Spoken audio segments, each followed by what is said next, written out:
Take the discussion forward while market has come back.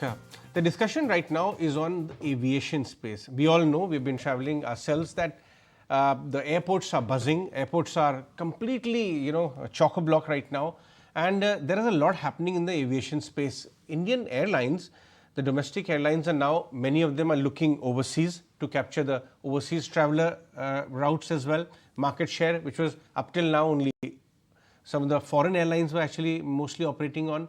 The Indian airlines are also ordering bigger, larger planes right now. So basically, the idea is to capture more and more of travel related market share, because Indians are traveling like they've never done before. And after all of that as well, Kinjal Shah, Vice President and Co-Group Head of Corporate Ratings ICRA, is now joining us. Kinjal, isn't it surprising that after decades of being around, aviation, or in only under some 10% of the citizens only actually still fly by air?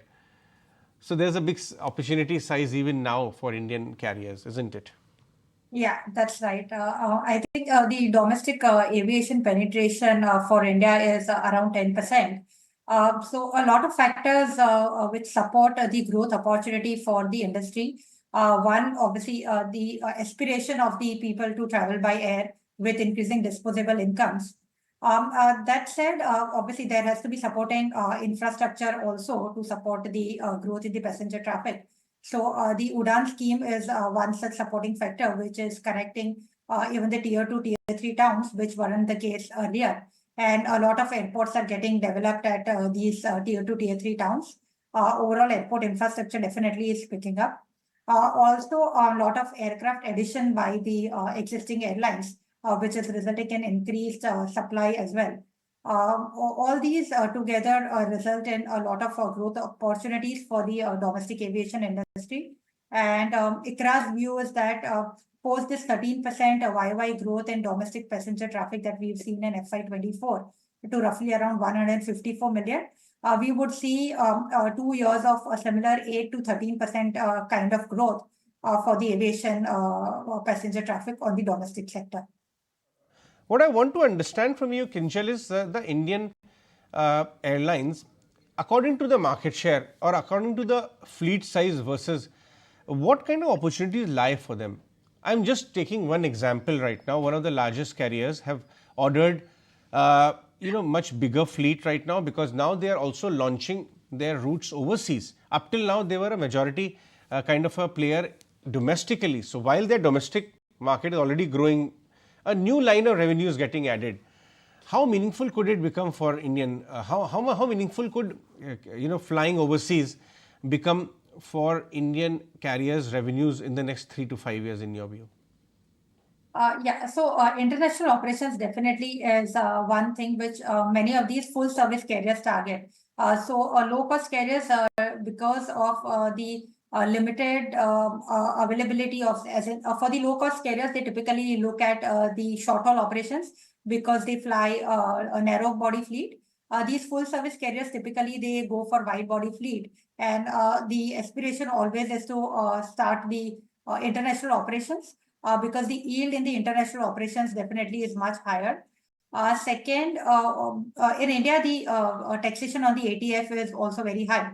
So if an aircraft is flying international operations, then typically the aircraft would try to refuel its engine at the international locations, which will result in lower fuel cost as well. And the international operations will also act as a natural hedge for their foreign currency payments. So around 40 to 50% of the cost of an airline is dominated by foreign currency payments. So maintenance charges, fuel cost, employee payments, at least for those airlines who are running international operations as well. So a part of this get into a natural hedge position when you start getting international revenues as well. So definitely, I mean, the positives being a higher yield, lower fuel cost, and overall the economics become better when the passenger load factors is higher on that international route. With more and more airlines getting into international operations or expanding their routes on the international operations, we see that the contribution of Indian carriers on the international operations would also increase going forward. So, what kind of earnings growth do you expect for the sector and also for some of the larger players in the next 2 to 3 years? Can they clock 15% plus kind of earnings trajectory? Is that a fair estimate? So, if you see, I mean, we consider the aggregate of all the domestic carriers. The aggregate loss for the domestic carriers was somewhere around 170 to 175 billion rupees in FY23. Our estimate is that that would have reduced sizably to around 30 to 40 billion rupees in FY24, primarily because of two things. One, the increase in the yields that the airlines have seen in FY24, and also the cost environment had been quite stable. Our estimate is that the industry could see a similar net loss in FY25 as well. We expect the cost environment to remain stable as of now. The domestic passenger traffic to grow at around 8 to 13%, and do not expect any material improvement in yields from the current levels. With the new aircraft addition, which will result in debt or lease liability addition and thus the interest cost, overall we expect that the net loss should remain at similar levels of 30-40 billion in FY15 as well. Excellent. Kinjal, thanks so much for your time and analysis today. So, clearly, Indian aviation space is in good stead and the future looks bright right now. If you like this video, then like, share and subscribe to ET Now.